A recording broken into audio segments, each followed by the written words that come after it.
주부는 소화습한.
Good morning, everyone. I'm hoping you can all see and hear me. I'll let someone else speak up if that's not the case. But lovely to see you virtually. I'm Rebecca Duncan. I'm the Media and Events Lead at the Rivers Trust and also sit on the CABA National Support Group. So I'm really pleased to be helping everyone through this webinar today on funding TalkStream projects. I will shortly hand over to Alison Matthews, who's the TalkStream Programme Manager with us at the Rivers Trust, but I will very quickly run us through some of the housekeeping points for today's session to help it run as smoothly and make it as enjoyable as possible. So firstly, we do have closed captions, live closed captions enabled on this webinar. You can put those on by clicking the CC button on the bottom toolbar on your Zoom window and then show subtitle. You can also play around with the settings if that helps you. This session does include a Q&A towards the end, so please submit your questions for that using the Q&A function. Again, that's a button at the bottom of your Zoom window that will help Richard, who's chairing the session, to find your questions and make sure we answer all the key ones. However, we do also have the chat open, so you can share general comments and share knowledge in there, post links to things you find useful, etc. And then finally, this webinar is being recorded. As an attendee, you are not on screen, but we will share this, share the video recording and slides on the CABA website in the next few days. And you'll also have access to the recording as soon as it's available as an attendee. So that will be all from me. I'm going to hand over, stop sharing screen first of all, and I'll bring in Alison to lead us through the session. Thanks, Alison. Thanks, Becca. So good morning. This is another one in our series of CABA TalkStream webinars. We've run several already, so we can put the link in the chat if you want to look back on any of the older ones.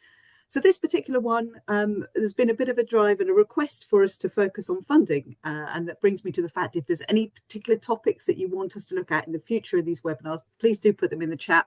Really up for any ideas. But the agency in particular were keen to run a webinar on funding, really to start looking at how we can diversify the funding streams that we're accessing for delivering all of our TalkStream projects. So perhaps we've had a tendency in the past to rely on many of the same sorts of funding streams. And in fact, even in the Environmental Improvement Plan published this week, there's a real nod to the fact that we need to start looking broader for funding from different places to provide the funding for the work that we do.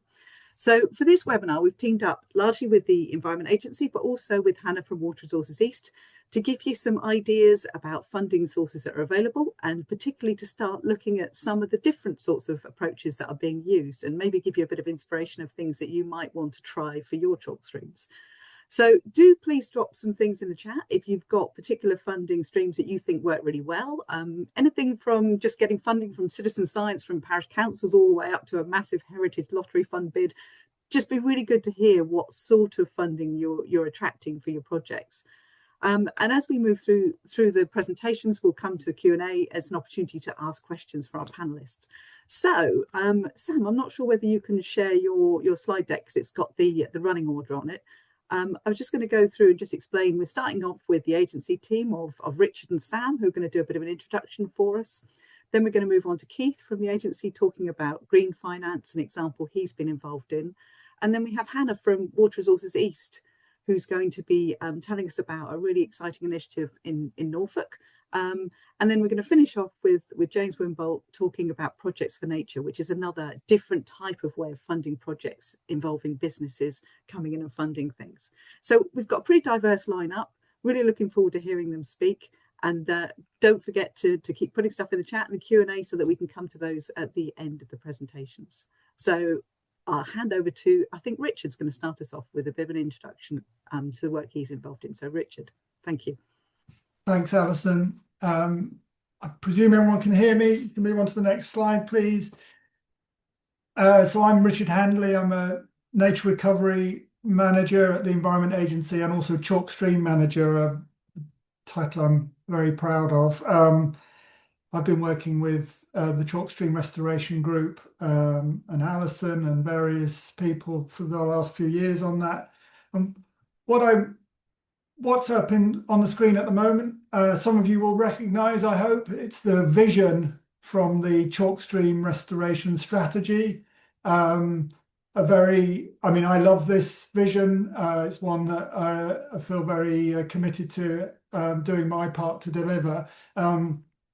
And that's the River Nar, by the way, that I've clumsily obscured with the text, the restored stretch of the River Nar. The reason I've put the vision up is because this is clearly a very ambitious vision. It's a very ambitious program of work that we all share, I think, on this call, and that we share with lots of other people that are not on the call. And we've made important steps towards this, but I think it's not lost on anybody, but the scale of our ambition is not currently matched by the level of investment in chalk stream recovery.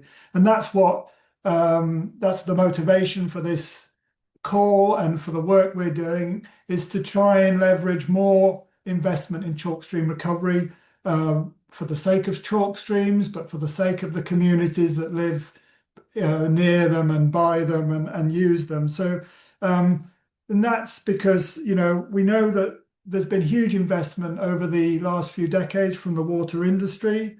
There's been huge investment from the Water Environment Improvement Fund, a WEEF fund, investment from flood risk management, from the Water Resources Chalk Partnership Fund, massive investment from the environmental NGOs that are involved as well, of course, and from local groups, private landowners. Quite a diverse range of people have been putting their money where their mouth is and improving chalk streams. But it's not enough. It will never be enough. I'm not signalling today that the amount of funding from the public purse is going to go down at all. But I am saying that if we're going to deliver this ambitious vision, we need to diversify our sources of funding. And and Alison mentioned the environmental improvement plan that was recently republished, like this week, actually signals very clearly, as the government has been saying since they took office, that we need to bring more private finance into nature recovery and environmental improvement. That's what this is all about. So I think that hopefully sets the tone for today on why we've brought these people together. We've got a great program. I think I can probably leave it there in terms of hopefully setting the scene, and hand over to, this last slide just illustrates some of the Environment Agency's delivery. What I'm saying here is not just Environment Agency. I hope that's really clear from this slide. This is obviously a infographic just summarizes some of our investment over the last 10 years, how important the partners are to that, but how important our core delivery from flood risk and water framework directive is as well. I don't know how you react to seeing this, but I think it's actually fairly modest amount of money. I'd love to see a lot more. The key, I think, is to bringing funders together rather than expecting the money to come from one particular source or another. And I think we're great at partnerships, not the agency. We're great at working with you in partnerships, and that's again another important lesson for today. But Sam, I'll hand over to you now. Thanks.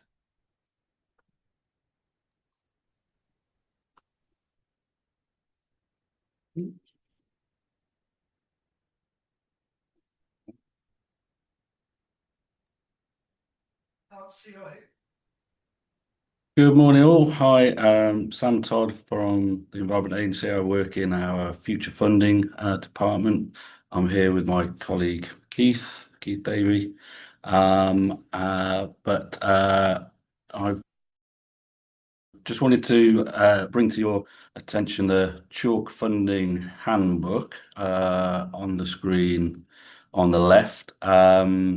This handbook, in an attempt to pull together all the funding sources, principally grant funding sources that are of relevance to delivering projects that will deliver against the three pressures outlined in the Chalk Stream Restoration Strategy and Implementation Plan.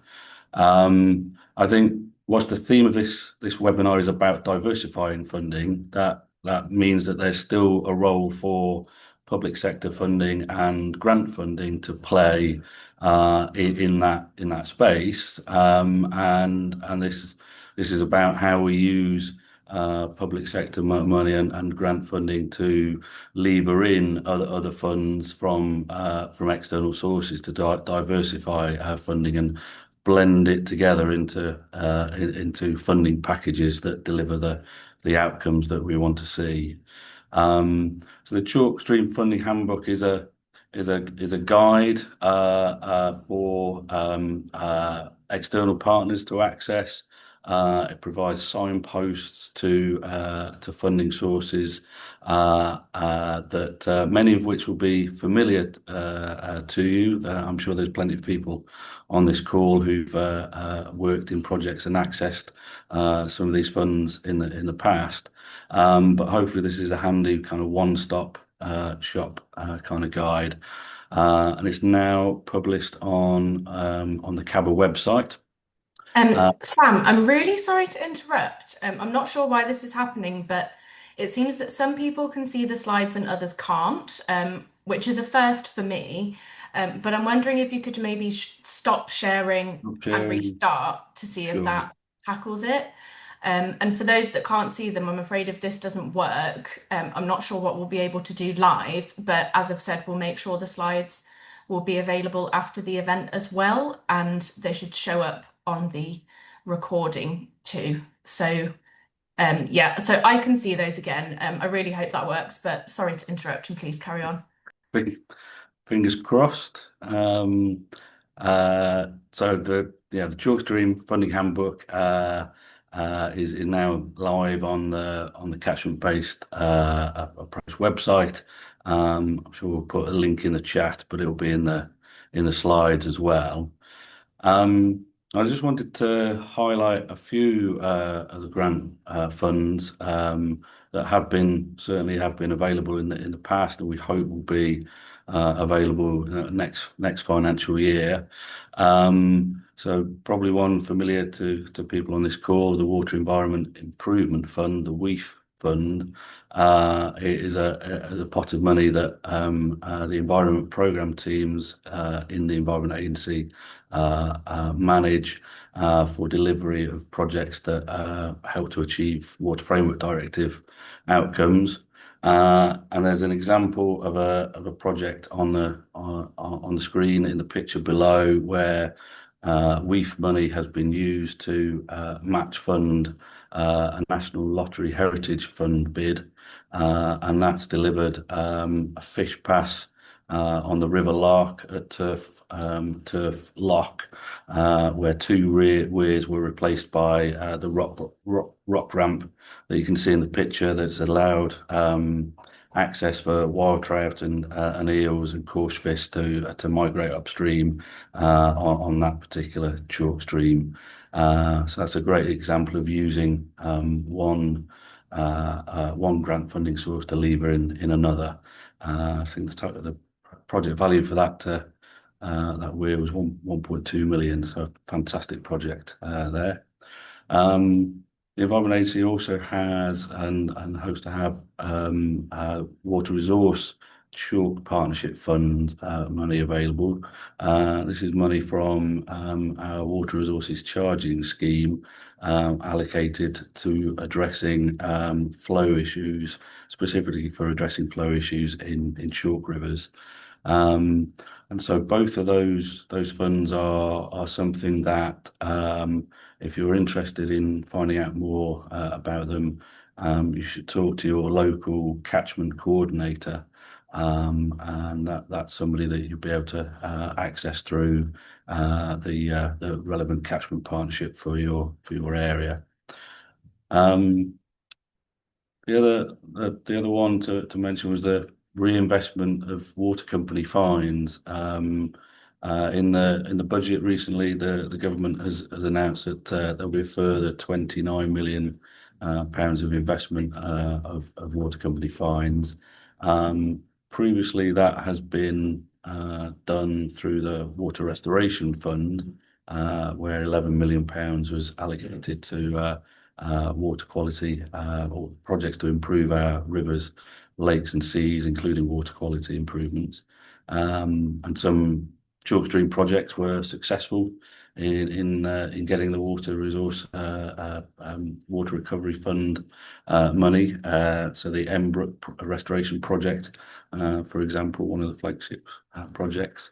It's not clear how the 29 million pounds will be invested, but that's definitely something to look out for. So that's a quick canter through some of the grant funding schemes that are available, and I recommend the chalk funding handbook to you. But I'll now pass on to my colleague Keith to talk about more other sources of funding and diversifying that funding.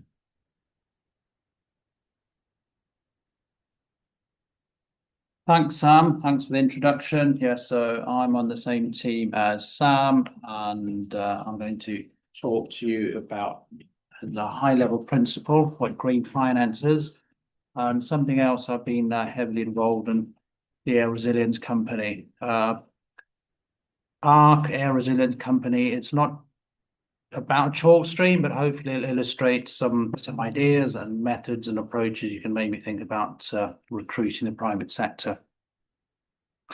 So what is green finance? So it's investments that support clean, resilient, sustainable growth. The previous government's green finance strategy underpins this. Within the EA, our priority is actually on finance green. That's to get external funding for our projects and partners' projects. So we do like to work in partnership and collaboration. So the Future Funding Department, of which Sam and I are members, connect environmental improvements initiatives such as carbon sequestration, flood risk reduction, etc., linking those with private capital. So this is to reduce reliance on government funding and to promote regenerative economic models.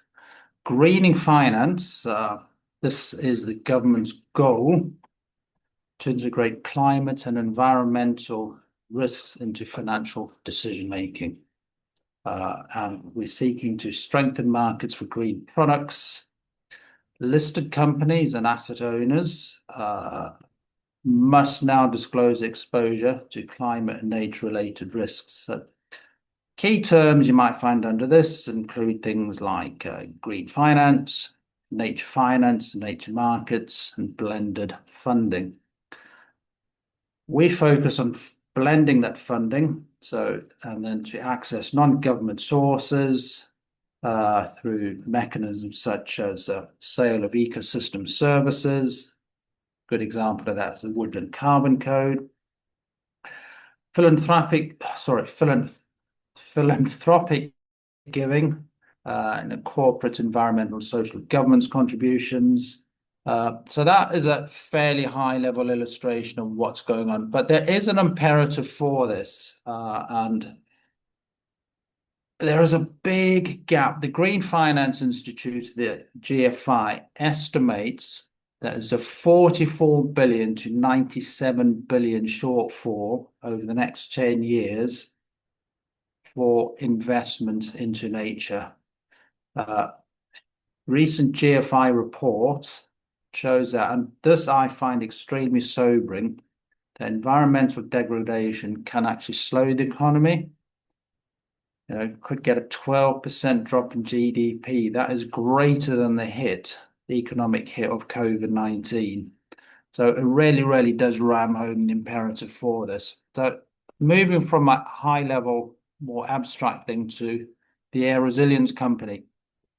I've been heavily involved in this. It is on the air catchments. Leeds is the major conurbation in the air catchment.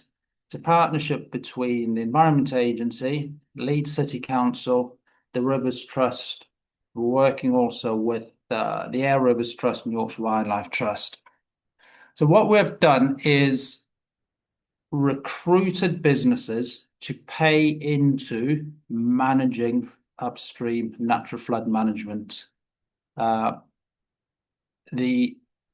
offer is reduced flood risk, and I'll come on to that a bit more later. So money we need is £2 million over 3 years to deliver the NFM programme. That will come from the public sector. The difficulty often comes in is the long-term maintenance. So for the first 2 years, we need 225, there's a slight error there, £225,000 per year for maintenance. And then from year 3 onwards, we need £400,000. So as we roll out more NFM, there's more to maintain. So it is the private sector revenues for which we are seeking support, signing companies up initially for a 5-year contract, and they then get a benefit in return. Our offer to them is, our pitch to them is, if you operate and run a business in Leeds is climate resilient, you will not face that disruption that comes from a flood such as had on Boxing Day 2015. These things take time, resource, and quite a lot of personal resilience to set up. To fund the establishment of the Air Resilience Company, we got funding from the Regional Flood and Coastal Committee. We took that offer to them. It was a bit of an unusual pitch because they normally like to invest in capital works, but they decided to back it. We have also then got further money from the Environment Agency, some grant and aid funding, and a lot of support from Leeds City Council. And I must emphasise the need to get your local authority involved. Without them, it would have been extremely difficult. Those nature-based solutions are the first line of flood defence for Leeds, and we're offering wider social and economic benefits. We've invested quite heavily in hydrological modelling, so people, when they buy the product, which is reduced flood risk, they know that they're getting they know they are getting what it says on the tin. Some of you may have heard of the successful public-private partnership on the Wyre catchment up in the northwest, which has been running now for 3 to 4 years, includes funding from Sainsbury's and United Utilities. ARC is now a community interest company. We launched it in June. If you look at the diagram on the right-hand side, you've got the KIC, Community Interest Company, in the centre. On the left-hand side, you've got the Business Partner Consortium. They buy into it. That revenue then comes through the kick, gets through to the landowners on the right-hand side. We get money in a reliable revenue stream for hosting, maintaining the NFM. Top circle is the public capex coming in to deliver the NFM. The circle at the bottom, we need to take a bit off to actually run the kick. So what are we taking to businesses? So Boxing Day 2015, Leeds flooded quite badly, and that brought forward the Leeds flood alleviation scheme that was built between 2017 and 2024, so it was finished off a year ago. The usual thing, hard defences, it's a reactive solution that protects against another Storm Eva type flood. That includes a 3% uplift in the level of protection. However, we know that with climate change, there'll be 5% more water coming down the River Aire in a similar flood. So we need to increase the level of protection. In total, we need 8% uplift in the amount of water, flood water we deal with. So that's what we've made very, very clear to businesses. So by 2069, without the NFM, we'll be back to where we were. So it's a simple offer, invest in this on an affordable basis, come together, we can make Leeds resilient. And then you get long-term climate resilience, but you also get those wider social, environmental and economic benefits. So that's all good and well. The interesting and fun bit is finding and engaging businesses. You need to get out and talk to a different audience, a different group of people. So we have been turning up at business events. We have convened business events. We have worked very closely with the York and West and North Yorkshire Chamber of Commerce, the Leeds City Council. Again, I cannot overemphasize this point. We have made this an economic sell. It's not an environmental one, it's an economic one. So we have had an immense amount of support from the economic development team at Leeds City Council. They manage relationships with lots of key businesses within Leeds. They've data and intelligence, they've contacts. The Rivers Trust have been very, very good because they have some strategic partnerships with some national companies. We have bought in skills. Some of you may or may not know Dan Hurd from Nature Finance. He's been invaluable. The EA's got behind this. And what we found, though, is some companies have actually really embraced this and become very, very powerful advocates and ambassadors for ARC. So just looking at the pictures, the top left one, we went to the Yorkshire Sustainability Week. We put our banner up, started talking to businesses. That opened a lot of doors. The picture at the bottom left, that was a developers event. That was convened for us by a local development firm who got other developers in. And you need a good LinkedIn profile. Moving in these professional circles, people go and look at your LinkedIn profile. So actually get that sharpened up and just have a clear proposition for businesses. Understand their needs research, and bridge that language barrier. So pitch it in their terms. How much we ask for businesses?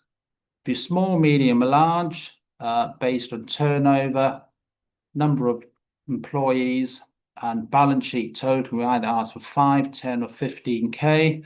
That opens up a conversation. And then we can say, well, we think you're this size. We'd like that much from you. And then you can get a conversation going with them. And that brings me to the end. If you want to know more about this, put my brain, please do. But I'm going to hand over now to Hannah Gray. Hi, everyone. Thanks so much, Keith. Really interesting. I'm going to talk about another kind of case study where we're also trying to mobilize different sources of finance to improve the water environment. So hopefully everyone can see my slides okay. I work for Water Resources East, which is one of the regional water resource planning organisations of the seat in the east of England. And I'm Programme Manager for Nature-Based Solutions. I'm going to talk to you about the Norfolk Water Fund, which is a mechanism we're trying to establish to fund restoration of the chalk streams in Norfolk and the other rivers and water environment. The partners of our programme are shown there on the bottom of the slide.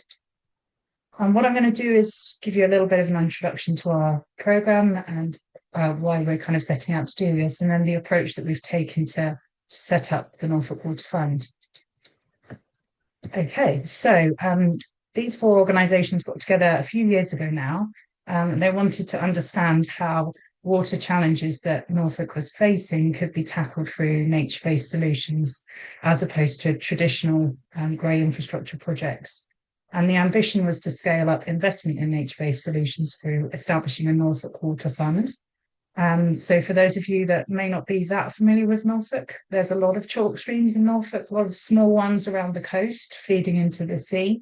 Then there's some larger rivers which have chalk streams in their headwaters, including the rivers Bure and Yare, and the River Wensum, which is a triple SI and SAC for its entire length. And some of these rivers feed into the Broads National Park, which is Britain's largest protected wetland. So that was one of the reasons why Norfolk was selected as a test case in the east of England. So you'll probably be aware, like much of the rest of the UK, Norfolk is suffering from particular issues in its water environment. We've had a lot of physical modification of the water bodies over the centuries. We've got issues with diffuse and point source pollution. Norfolk is very dry, you're probably aware, equivalent rainfall of countries in the Middle East like Israel. And that's only going to get worse with climate change. So we're also expecting significant amount of housing growth. So we're kind of like in this situation where we're expecting to have a higher demand for water, but actually there'll be less to go around. And we're already experiencing this. So we kind of oscillate between extremes of flooding and drought. Abstraction licenses are being withdrawn already, and some of our precious habitats are feeling the impact. So large parts of Norfolk are under nutrient neutrality at the moment because of the issues around water quality. So I'm sure most of you know what nature-based solutions are, but we kind of follow this definition from the IUCN, and we're looking at particular interventions like are shown in these pictures below. Nature-based solutions are on a spectrum, so you'll have some landowners that go kind of full landscape scale nature recovery, like you can see on the right-hand side, and they may convert their whole land holding to grassland and fully embrace themselves in BNG and nutrient neutrality markets to finance that. But that's not going to be everyone, and Norfolk is really important for its agricultural sector. We're going to need to carry on growing food. So we're also looking at how we can place nature-based solutions around standard farm practices and crop growth, and how we can kind of manage those soils that are being kind of used for farm production better. So, and on the left-hand side, we're also interested in how we can build particular features for water resources. So leaky ponds, which aren't designed to lose the water down through the permeable soils into the aquifer for recharge. So those are the kind of things we're looking to do. And we started off by trying to understand where is the best place to put these kinds of features. If you're going to try and infiltrate water to the aquifer, you need to put it in the right place where the soils and the geology will enable that to happen. So the first couple of years of the programme are really around doing extensive opportunity mapping and modelling to work out where the right features should go in the right places, and also running different scenarios of kind of different levels of nature-based solution implementation across the catchments. What would the benefits be according to the modelling? And the modelling showed that, if we did a significant amount of investment in nature-based solutions, that would support aquifer recharge and mitigate low flows in some of the chalk streams. So that gave the partners enough confidence to continue with the programme and try and implement some of these nature-based solutions. Another thing we've done on a more kind of localized scale is develop a particular tool which can be used for specific land holdings. So a farmer can upload a shapefile of their land holding into this application, and it will run it through the mapping and modeling and show what nature-based solutions are possible on that land holding and what the benefits will be to the environment, and also how they might be able to access funding through compliance markets like BNG and nutrient neutrality. It's also a really useful tool for us as program managers to compare different projects that come into us for funding. We can kind of look at them in a fair way and compare what the benefits would be of projects against another project and decide which we should fund. So this is a screenshot of the opportunity mapping that's been done, which is now available for people to access on the Rivers Trust East of England MBS Planning Hub. And the different colours signify different types of nature-based solutions, and you can zoom in right down to field scale to see what might be possible in particular areas of interest. And then this is just an explanation of how the MBS prioritisation tool works that I was describing. And it's kind of a clever mechanism for crunching through all the modelling work that's been done, biophysical modelling and also the economic modelling. And it produces a report that's a really useful engagement mechanism for us when we're going and speaking to landowners about what the potential is for them on their land. But obviously, you can have all these great plans and models, but if you haven't got any funding to deliver it, then it's a waste of time. So the next thing we did was develop a business case and set out, if we had an ambition to establish a £30 million Norfolk Water Fund over 5 years, what would the cost benefits of that be? And the headline finding was that for every £1 invested in these nature-based solutions, that would yield £6.70 in benefits, both through water resources and quality improvements, but also through biodiversity, habitats, and unlocking some of the housing that was being blocked through nutrient neutrality. So that economic analysis has shown us how we could access different emerging compliance markets and how landowners could finance some of those interventions. And what I wanted to kind of talk about a little bit more detail is that we looked at the economic case on the left-hand side in yellow, which kind of sets out, is the project worthwhile for wider society?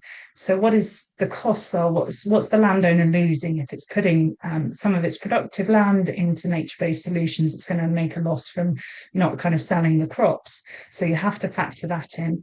And then you have to understand what the benefits are to wider society of kind of reducing nutrients, increasing water availability, climate, and unlocking housing development. So that's the economic case for wider society. But you also need to look at the financial case. So is the project viable for the programme as an implementer? So we needed to understand, what's the cost of designing, managing, maintaining this portfolio of nature-based solutions? And what will be the revenue streams that we can access to enable that to happen? So there's kind of two slightly subtle things that need to be done at that stage of business case planning. And this is just a kind of headline infographic that shows some of the key findings from the business case work. The QR code will take you to a web page where you can download the full report, which is 80 pages and goes into a lot of detail about the modelling and the findings, or we've got a short 8-page summary in there as well.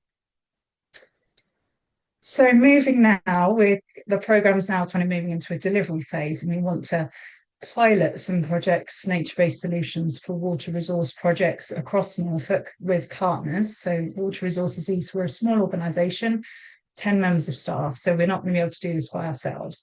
So we're working with organisations like the Environment Agency, the Rivers Trusts in our area, the Wildlife Trusts, and the water companies, kind of anyone that's active in this farm engagement space and nature restoration space. We're reaching out to and saying, look, we have funding available, we have all these useful tools to show what nature-based solutions could go where. You have the relationships with landowners and the communities. Let's join up together and collaborate on delivering some projects. So we're really wanting to understand how accurate is the modelling that's been done and our kind of costings, how much does it actually cost, how long does it take to do these things, and what are the constraints and the barriers there. and trying to bridge the learning that we're getting with similar projects around the country to share kind of how challenging it is sometimes to access these markets to deliver things. So I just want to talk you through 2 examples of some projects that we're doing at the moment. We've got a lot more going on, and you can find more information on our webpage. But this is an example of where we're kind of selecting a sub-catchment where our modelling has shown there's particular potential for nature-based solutions to move the dial on water quality and water resources. So we've kind of identified these priority areas and then worked with partners who are already active in those places to do some engagement with landowners, to do a site walkover, to run their land holding through our tool and talk through with the landowners what might be possible on their land, and to give them a recommendation report of what nature-based solutions we recommend could go where on their land and different funding streams they could access to do that through all the different panacea of options that are available. For those landowners who are really keen on kind of implementing some stuff and where the modelling shows there's a real high potential for environmental benefit, we can then pass them on to a specialist consultancy who've been on the journey of green finance on their own land holdings and are now kind of helping other landowners to do that. We can kind of do a bespoke farm business plan as to how that landowner might be able to access some of these different funding streams to enable their land use change. Through this work, we're also identifying kind of those quick and easy, if there is such a thing, low-cost nature-based solutions that can be done through some of the funding that we're getting in through philanthropy, or that we can access through some of those grant schemes that Sam mentioned, the WEEF Fund and the Chalkstream Fund. So we are implementing smaller things on the ground through those pots of money. But we're also doing feasibility and design for some more complex schemes that we're going to take longer to deliver and need more preparation work, getting them to a point where they're shovel ready so that when a new pot of money opens, like another round of the Water Restoration Fund, we have a project ready to go. So we're building our project pipeline as well. And this is an example of a situation where that worked well. So we funded a feasibility project in the Wensum catchment that Norfolk Rivers Trust had some engagement with a landowner who wanted to do something different with some of their floodplain meadows that they weren't getting much income from. And so we kind of did some feasibility work for them, designing and working out what might be possible. And then a funding opportunity came up through a paper company called DS Smith, and we were able to put those projects forward, and we've now got delivery funding to enable those to happen in the spring. So that's just one example of the kind of the value of doing that preparation work around the feasibility and having projects kind of ready to go on the shelf when funding pots open. And finally, the important thing around all of this is we need to monitor the benefits that these projects are having, because there is a perceived evidence gap around nature-based solutions, particularly for water resources. So there's been quite a lot of work done over the past couple of decades on natural flood management, but less so around how nature-based solutions could work for water resources, which is particularly important for chalk streams. And so we developed some best practice guidelines for monitoring nature-based solutions with the University of East Anglia that you can access through that QR code. And that's kind of bespoke for different levels of budgets and depending on what your ambitions are around monitoring. But we're also involved with some really interesting, innovative monitoring trials with the Environment Agency's National Water Resource Team, and that funded by DEFRA. To understand in the Wensum catchment in Norfolk and the Cam catchment near Cambridge, how some of these infiltration ponds, these leaky ponds I mentioned earlier, to really put a lot of monitoring equipment around those and understand how much water are they actually gathering in runoff events and recharging to the groundwater. So here's a picture of a runoff attenuation feature, a leaky pond, an infiltration basin, lots of different names for the same kind of thing. This was built in June in the Wendling Beck, which is on the Wensum catchment. And this was located in a situation where the soils and the geology should enable infiltration. It's also adjacent to a road which floods, so it has some NFM advantages as well. And it's got a whole host of monitoring equipment around it to help understand how effective it is. It's going to be intensively monitored for 3 years. And we're hoping if we can improve the evidence around this, then there can be more funding streams made available for these kind of schemes going forwards. Okay. So this is my last slide, just to kind of reflect on the status so far of our Norfolk Water Fund ambitions. So the programme funding for the work comes from our core partners. That's Anglian Water, Norfolk County Council and the Nature Conservancy. So that's from my time and kind of running the team. We have got funding for feasibility projects and monitoring through the Go Fund, which is one of the Nature Conservancy's quite some money. Most of the delivery work so far has been through philanthropy. Sorry. So WWF have got some corporate partners that have funded some of the work. And we've also got these charitable trusts that are funding different projects too. And as I said, we're accessing different government funding streams where we can blend finance and match fund different projects. But we know that these pots of money are uncertain and limited, so we need to look beyond that. So we are looking actively at BNG neutrality on a number of different areas. There is caution around this from landowners because they're new, they're uncertain. There's still a lot of kind of uncertainty around the planning and infrastructure bill and how that will impact these markets. And they do have a high evidence bar. And some landowners don't want a 30-year contract or a 90-year contract to change their land use. So they're not going to be for everyone. But for those that would like to explore it, we're looking at giving them some repayable grants. So to do that work that needs to be done, the baselining, the legal work, we can fund that through our philanthropy pots. And then when they transact and sign a nutrient neutrality or a BNG deal, they'll repay us that grant that we can then pass on to someone else to do likewise.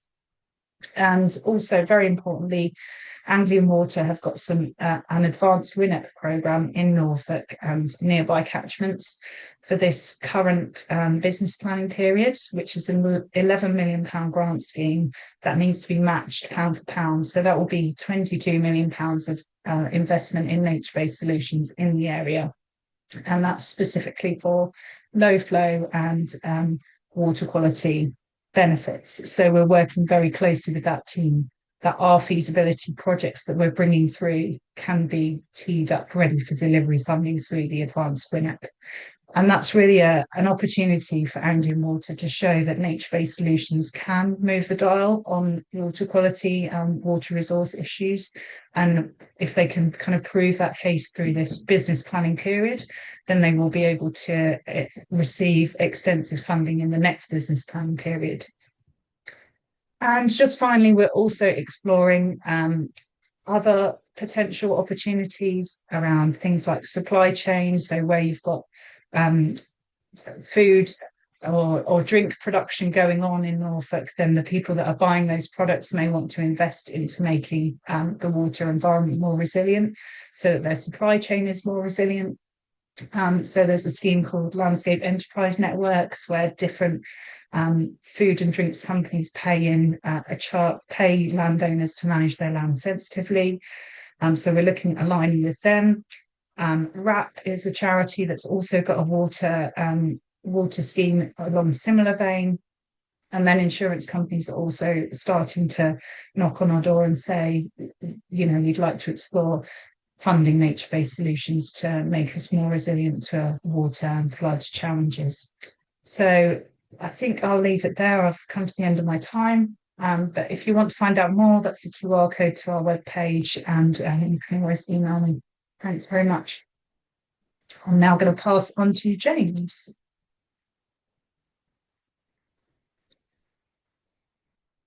I am here, I promise.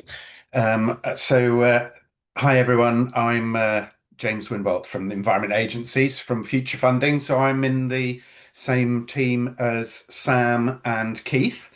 So you've got a few of us today. Now I'm here just to give you a little bit of an update on Projects for Nature, which is something you may or may not have heard of. So, Projects for Nature, if we have the next slide, please, Becca, thanks. Projects for Nature is looking at solving a problem. So the difficulty that a lot of projects have is corporate engagement. As part of the whole blended finance for your project, the corporate bit is often a tricky bit. So what we're doing is on one side of the balance, we have credible filtered, selected projects, such as TalkStream projects.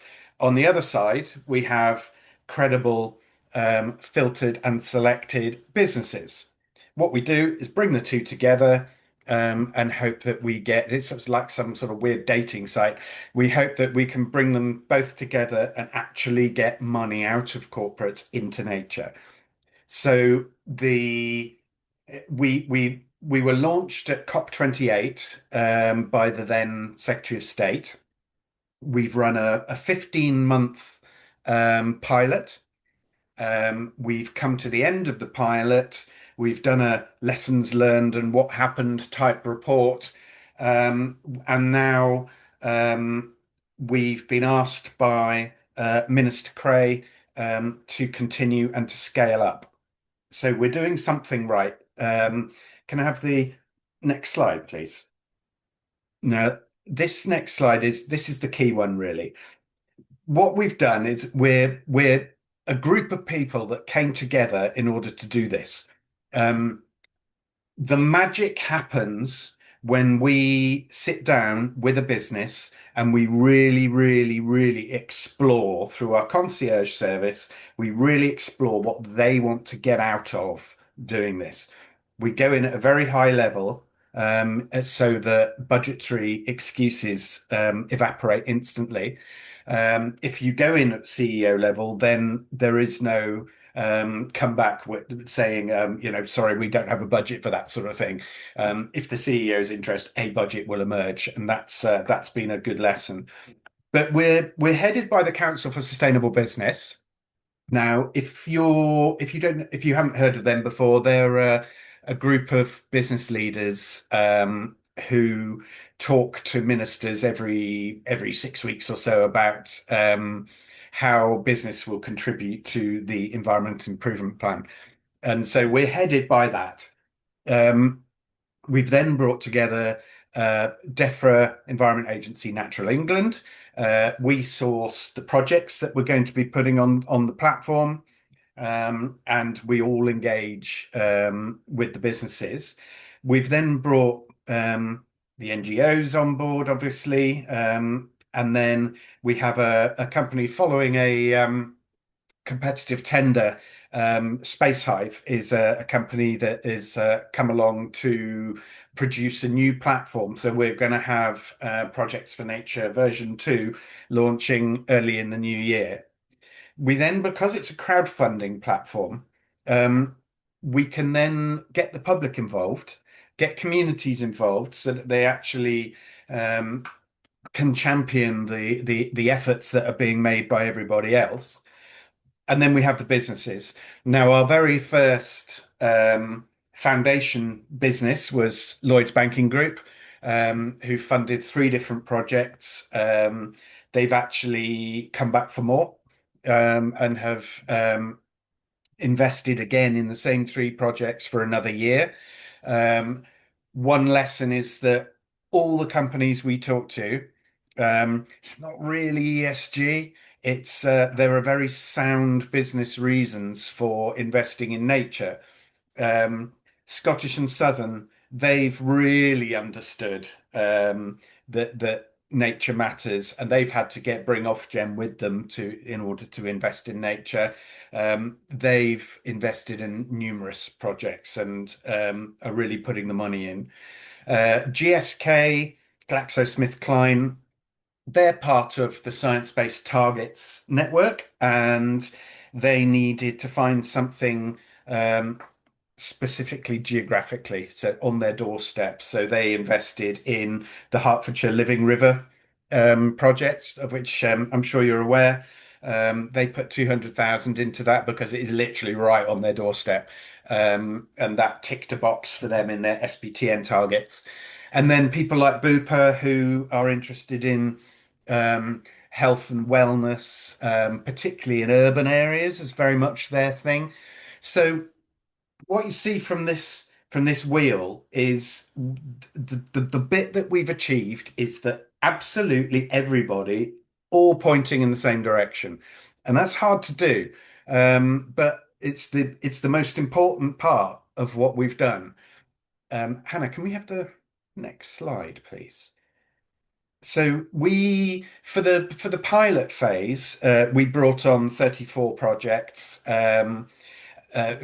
sourced them through WCL, and we made it that we had various different sort of category and characteristics that it had to have. But the geographical spread was really important because we needed to test all these things. Say, what will companies invest in and what won't they? If you've seen the Projects for Nature platform, you'll see about a third of the projects have had meaningful investment. The ones that haven't doesn't mean they've got a rubbish project. It just means that we literally haven't uncovered the company yet that is interested in that piece of geography, and it can be as simple as that. But we're cracking on and doing we've probably got 50, 60 conversations live now at CEO level. So we find what they're looking for, and sometimes it just takes something to happen in their world for the cogs to align, and then you find that things open up. Can I have the next slide, please, Becca? So we've done a heavy amount, especially through the Council for Sustainable Business. We've done a vast amount of exploration, gathering people around us, influencers, supporters. That advert on the right-hand side through the FT, that was free. So we've got a lot of very strong support behind us. And we're aligning, we've been asked by ministers to align to all the things that are alive in the world at the moment. So things like the EIP, which launched on Monday, things like the local nature recovery schemes. I've put chalk stream strategy in there since day one. So you're part of the picture. Things like 30 by 30 rememory. There's an awful lot of stuff going on, but we're well supported. Can I have the next slide? So what's happening now is we've had a bit of a pause while we regroup.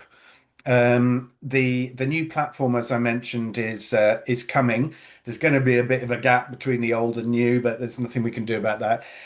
And we're going to be expanding. So the ministers asked us to scale, so that's what we're going to do. So the platform, we can go as high as we like, but we'll probably end up, we'll be looking at hundreds of projects. Chalkstream projects fall into the category of yes if. So yes, you're in. If you want to do this, you're in, provided you can meet certain criteria, which we'll tell you about in due course.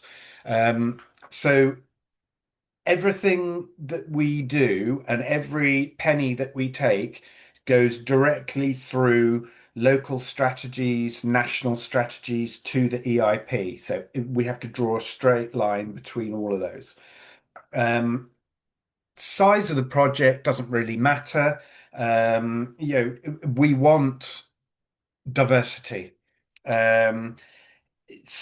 You could be some companies are very specific about what they want, and even if they find what they want, they'll then pull a project apart and say, well, we're interested in funding these parts, we're not interested in funding those parts. So it can get quite in depth. But if that's what we have to do to get the money in and get the investment, then that's what we do. We'll be looking at allowing certain submissions throughout the year. we may end up doing sort of thematics calls for projects, that sort of thing. And that last one, be bold and ambitious. That's exactly what we're going to do. So through the Council for Sustainable Business, as you can imagine, there are an awful lot of very useful contacts that we've made through that. So we continue to report back to ministers through that, and we also rinse their little black books of all the contacts and people that they know. So we're hoping to be hundreds of projects, but then we've got to balance that with sufficient numbers of businesses coming through ready to invest in certain things. And I think last slide, there's probably yeah, I thought that was the last one. So that's me done, really. If this has created lots of questions in your mind of how does this work, how does that work, how do we get involved, etc., etc., a couple of things you can do. Firstly, I would recommend you follow the Projects for Nature page on LinkedIn, because you get all our updates and things going through that. But also, if you want to speak to me, then please do. We have our contact details are available. And so that's me, I think. Thanks, Becca, for doing the slides. Okay, so thank you. A huge thank you to all of our presenters. They were really interesting presentations. And I did try to make a couple of notes to sort of pull together some of the core themes before we launch into the Q&A, and also to give you a bit of an opportunity. We had a flurry of questions to start with, and it sort of died off a little bit. I'd like to think it's because you've been fascinated in listening to the presentations, but please do put some more questions in the Q&A if you've got something that you've just thought of. Just in terms of trying to sort of summarize maybe a little bit some of the themes that we saw there, I think the really big theme that comes through is the need for collaborative working, bringing groups together, and not trying to go it alone. That came through loud and clear. And I think there's a real acceptance as well that we do have this gap in funding that Richard started us off by talking about. And we do need to move in this different direction. And I thought that was really inspiring to hear about the projects and how they're accessing those different resources. But I think they were quite big projects we heard about. I think there's also some real messages in there that can be taken down and translated to the more local groups. I just want to throw in a couple of examples in preparing for this webinar, a couple of people that I spoke to, just to maybe bring it down to a sort of slightly smaller sort of local context. And I think that key point about getting to know your local businesses is really important, and thinking differently about how you approach people at the points that Keith was making. The air might well not be a chalk stream, but he had some really good points in there about working with people. And there's an example I do quite like, and I'll put a link to it in the chat, which is the Allen Landscape Recovery Project in Dorset. They've linked up with Farrow and Ball, the posh paint people you may have heard of. And the reason they've linked is because Farrow and Ball are based in their catchment, and they discovered that they had a real shared alignment of objectives. So Farrow and Ball had a very strong sort of environmental ethos. And so the River Allen Landscape Recovery Group were able to capitalise on that and share that sort of passion for the river and the local environment. And they formed a really effective little partnership. So it can just be a one-on-one thing. It doesn't have to be these big groups bringing in lots of finance, multiple millions. You can, at your local level, find an organisation that wants to work with you. So I think that was a really positive example. And along the same sort of lines, I also, when I go out, I meet a lot of groups where they don't have a huge amount of finance expertise. I count myself in the group of people who finance. I know I need it, but I find it quite hard to understand. There are quite a few small catchment partnerships or small rivers trusts or small groups who don't have that specific expertise. And there's an example from the South Downs National Park that I quite like, where South Downs National Park, who do have a small but very effective funding team, they are providing a bit of a service to their 6 catchment partnerships by putting forward a bid for funds for, I think it's mink control. Apologies if I've got that wrong, but it's something they need to do across all 6 catchment partnerships. So the National Park are putting the bid together on behalf of the 6 catchment partnerships, which is fabulous. They're just doing it once. They're being far more effective. So it doesn't have to be the big scale things that we've heard about, which are massively inspiring and really exciting to hear about. There are little things that can be done at a local scale that can really make a difference and help you access different funding sources. But I think this all points to needing to share learning from people doing this. So I'd really love to hear in the chat and in the Q&A your thoughts on how could Cabba Chalk Streams help in terms of maybe sharing these experiences and this knowledge more widely, maybe sharing a bit about, we heard some really great concepts in Hannah's presentation about, you know, the sort of difficulties in accessing new and emerging markets like nutrient neutrality, flood risk and BNG. You know, how could we share some more learning on that? The use of technology and mapping to do the opportunities, that sounds really exciting. Could we you know, share some of that a bit more? And I think a really important point from Hannah's presentation is the need to have evidence, and there's some questions we'll come to in a minute about for Keith, I think, about how do you know it's going to stop flooding? What's the evidence? So there's a real strong need when you're selling a service to have the evidence to back up the claims you're making. So again, sharing that I think would be really useful. And the one challenge I could see within a lot of this is the concept of building a project pipeline. Totally get it, totally agree with it. But what I hear often is it costs money to develop a project pipeline. Where do you get the money to develop your project pipeline? And where do you get the money where you're developing a project because it's actually just creating a fabulous habitat? That's often more difficult to get money for than if you're selling a service like Keith explained, where you're selling something where you can reduce flood risk. So I think there's quite a lot in there that we could benefit from sharing a bit more in terms of knowledge and expertise. Really interested in your thoughts and ideas on how we might do that, whether that's through future webinars or any other way. So please do put them in. And Richard, if I could invite you to come back, and actually all of the panelists can invite you to put your cameras back on and unmute yourself. And we do have we've got 10 questions, I think, by the look of it, Richard, in the Q&A. I'll have a little scan through to make sure that we've not lost any in the chat as well. So if I can hand over to Richard to thank you, Alison. Yeah, just to echo what you were saying, I think they were a really great series of talks. Thank you to the Hannah, James and Keith and Sam. Gave me a lot of optimism actually, which I could do with. So we've got quite a few questions. Again, what you said, if the speakers could also scan the questions, because they should be able to see where they were posted when they were speaking, so they're probably relevant to what they were saying. There's a few generic questions which I can help answer while you're looking at that. One of them was about catchment coordinators, which I think I typed an answer to, but catchment coordinators is an agency role, if that's what you were referring to. It's an anonymous question. And if you let me know, Sam's also posted against one. If you let me know, I can if you can contact me on my email address, which I put in the chat, I can send you the name of the catchment coordinator in the catchment you're interested in, if that helps. I think we have them for most catchments. What else? There was a question about how do you guarantee that funding for NFM means no flooding? It never will.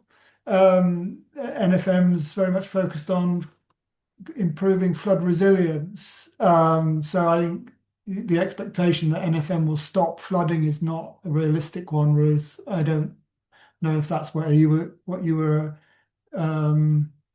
meaning, but we obviously have to show an improvement in the number of properties that are more resilient to flooding, but we won't ever stop flooding in that way. I don't know if that's too trite an answer for you. Big Chalk does do funding, Tim. I think Alison probably knows more about this than I do, but I think they may have recently closed their funding. Yeah, so Big Chalk were handed some money by, I think it was DEFRA, and asked to put it towards chalk projects. And I did actually ask Big Chalk if they'd talk in the webinar, and because they're a great partner of ours, they said no, they wouldn't, because they had closed the window for their bids. They're still evaluating them, but they're going to share with us where money has been allocated towards chalkstream projects. So I'm really looking forward to seeing what that could bring. They're not sure whether they will get future funding coming to them to distribute, but that's another example of an organisation sort of stepping into the middle to try and make sure that funding's directed to the right places. So yes, Big Chalk are. Whether they continue to, I don't know. And certainly I'd love to feed back to you what that money has funded. Great, thank you. So I think that's given the speakers time to scan the questions. Are there any that I'm speaking to Hannah, James, and Keith, that you want to answer for us, because they would have come up during your. There's a question about the water restoration fund only being available in waste and sewage areas where the companies that the fines come from, and matching it with those areas. I think it's still in DEFRA's kind of business planning processes to work out what the 29 million pounds might be allocated towards, and if it is another round of water restoration fund, my expectation or a suspicion would be that it will be delivered in the same way as the previous water restoration fund round, but we have to wait for any announcements and details on that to come out before confirming. Thanks, Sam. So this is a question that Natalie posted. Yeah. The EIP, that, as I say, was published Monday, indicates that the Water Restoration Fund will only be available till 2028. So I've just started to try and get a briefing that I could then share on that, because that was news to me, I'm afraid. So presumably there'll be something that follows that, but it clearly says in the EIP that it's to 2028. So it's on, if you're interested, it's on page 51, actually just after the chalk stream bit. The chalk stream part of the EIP. I can put the link in the chat. Okay, thanks, Sam, for that. Should I cover off a couple of questions? There's one Yes, please, Keith. from Yeah. Craig. You've asked what's the overall return on investments for your time resource to secure 600K from the private sector. I'm not sure I understand the question. Businesses buying into it, I think you're asking this one of two ways. The businesses buying into it are not seeking return on investment. That's not what we're offering. So they buy into it, and what they get in return is reduced risk. We're not being the developers looking for return on investment either. So I hope that answers your question. I want the question just to appear. Yeah. Bring them up again, Sam, please. How many companies do we need to fund the OPEX? Well, the OPEX is being skimmed off so at the moment we have about 20 companies for the first 2 years, providing the £225,000 per year revenue we need. We need to step that up from year 3 onwards up to £400,000. How many companies that will be, we don't know. Because it's unknown exactly how much each company will contribute. I mean, we have contributions ranging from £1,000 up to £75,000 from Yorkshire Water. We are going after Network Rail, so it varies. I can't really answer how many companies, but for the first 2 years, right now, we've got about 20 companies signed up. Contracts requiring specific outcomes, or is it payment for activity? I think the best way I can answer is the contracts we are asking companies to sign have a break clause in them. So if ARC isn't delivering against the level of activity, i.e. the rollout of NFM, and from that you get a level of protection. So we can say by this date we'll have done X amount of NFM, which gives you X% reduction in peak flow. I think at the moment we're at 3.4%. I can't remember exactly when we said we'd hit the 5% peak flow reduction, but if we do not hit those targets, there is a break clause in there for companies after 2 years. Income to landowners, I don't have those to hand. There are different intervention rates for things like soil aeration, abundant hedgerows, hedgerow planting, buffer strips, etc. If you really want to know, I can dig those costs out and forward them on to you. It's Peter asking them. So that is the income a landowner would get or farmer would get, depends on how much NFM. The hydrological modelling, it is quite detailed, so it tells us what type of NFM to implement where and how much in each of 6 priority subcatchments in the upper air. So depending on how much NFM a farmer or landowner has on his or her land and the intervention rate agreed determines the revenue they would get.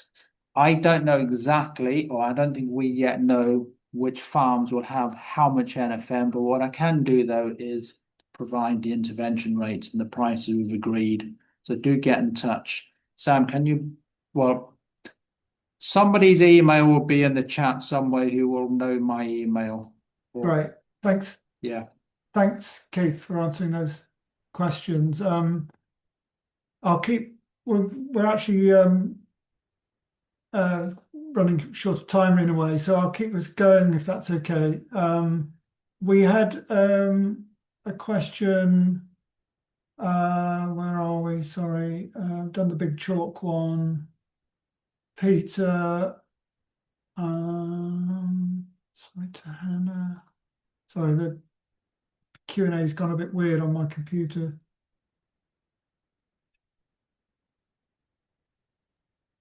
I think there was a question that Martin's put in a couple of times, which I think Hannah might even be typing the answer to, Okay. which was a question around rainwater harvesting to recharge chalk aquifers. Hannah, sorry, I don't want to throw you into this one, but I think you were responding to it.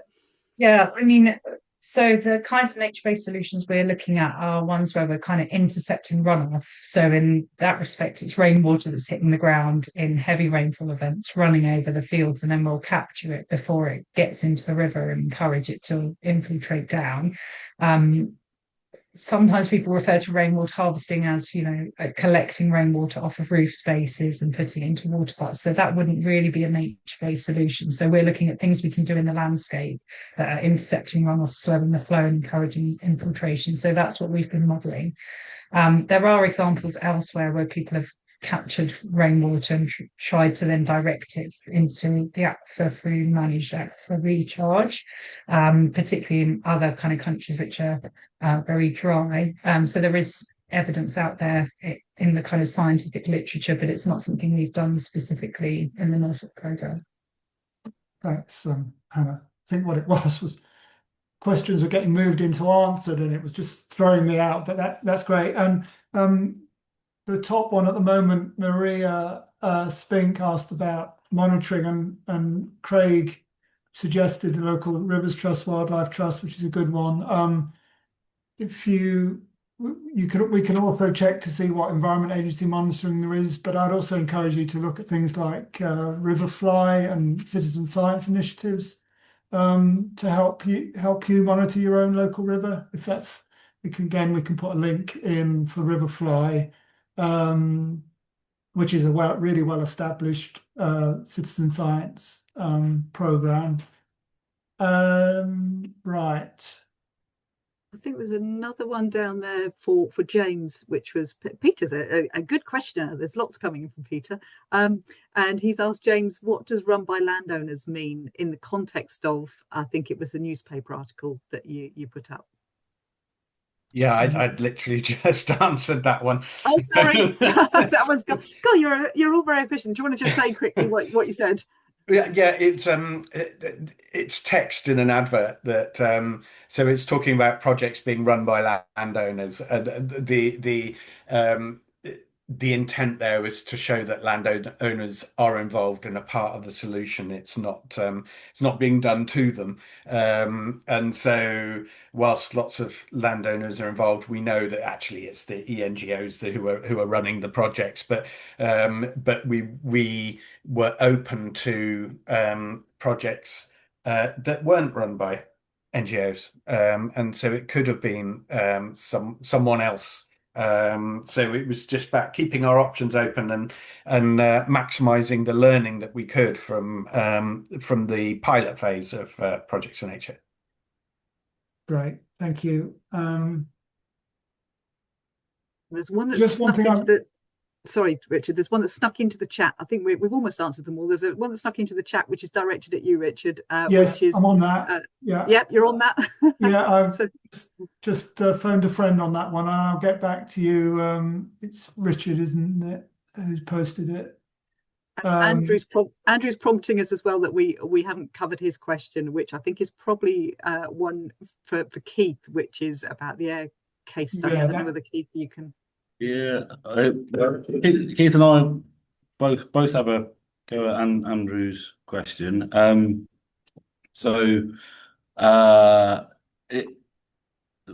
question is around finance for NFM, and then there was a response in that suggesting that insurers might be interested in that, and I think as Hannah mentioned, insurers are becoming more interested in funding at a sort of relatively sort of small scale kind of test and pilot projects, NFM projects that deliver multiple outcomes, including flood risk management.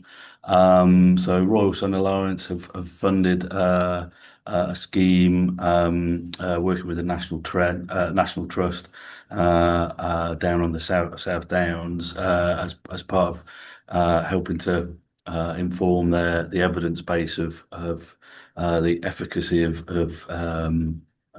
natural flood management measures. But finance, in the sense of sort of funding and investment from banks or other financial sectors, that's probably a bit more long term or untested. But in terms of funding of NFM, the recently new funding rules around flood risk management have been published. So in the next financial year, our flood risk management colleagues will be moving to new funding rules for flood defence granting aid, and that will allow for I think it's 3% of the Environment Agency's flood defence budget to be spent on natural flood management measures. So the expectation would be that would result in some kind of NFM grant scheme to be forthcoming in the future. So that would be one way of funding NFM delivery in the future. Yeah. Thanks, Sam. Yeah, you're right about the Air Resilience Company. We were fortunate having a big urban area with lots of businesses. Just I'll cite an example, which is quite interesting. We had a Yorkshire-based building society, and their sustainability lead, he said to me, Keith, can you give me a map showing the areas at flood risk and overlay that with the postcode? So we got our GIS people onto it. I gave it to him, and he came back to me and he said, that's really, really useful. He said, we've got 70 houses there with which we have mortgages. He says, what do you think that's worth? So I said, I don't know, £300,000 a house times 70 is £21 million. He says, exactly. We have £21 million worth of risk on that. So it's about thinking very laterally about who the beneficiaries are, because we did talk to the BSA, which is the Building Society Association, and maybe this is something that James, Sam, myself need to go away and think about. And we did, and the BSA, the Building Societies all come together and they all talk things building society-ish. So there's a shared interest. But there was a penny that dropped with them that they carry risk. And I've picked up, like the insurance industry saying, there are areas we won't insure because the risk is too great. building societies being to say, well, the areas on which we will not offer mortgages, that is just politically and socially unacceptable. So I think there's a case to be made about presenting to the building societies, for example, that and making them aware of the carrying the risk. That's one angle you can take. So if you think of part of the country, you do get regional building societies. I'd go knocking on their doors. And also the land on which you want to run NFM, I assume it's agricultural, tap into their supply chains. Who are those farmers supplying to? That could be an avenue as well. Yeah, it's a tricky question. That's probably the best answer I can give you for now. Okay, thank you, Keith and Sam, for those answers. I think we've done really well, I think, on answering the questions. And thank you to everyone that's contributed. I'm going to. There's still a few little things that I'll follow up, and I've asked for people to email me directly as well if they can, just so I know who to follow up with. I don't know on Zoom whether the the Q&A stays open. It does in Teams, but I'm not familiar with Zoom these days. So I'll draw a line though under the Q&A. Alison, thank you, and I'm going to hand back to you, I think, for wrap up and close. Yeah, so thank you ever so much for all the contributions. Really pleased to see so many people enjoying the call and having really great questions. So I would just still like to say, if you've got ideas about how capital streams can help share knowledge, expertise, tackle some of the remaining issues that people are having, then please do get in touch and share your thoughts on that. And please keep an eye out for our next webinars coming up. I think the next ones, I think mentioned earlier, probably going to be on water resources and probably another river restoration one. But if you've got suggestions, let me know. And thank you very much for attending this morning, and enjoy the rest of your day. Thank you.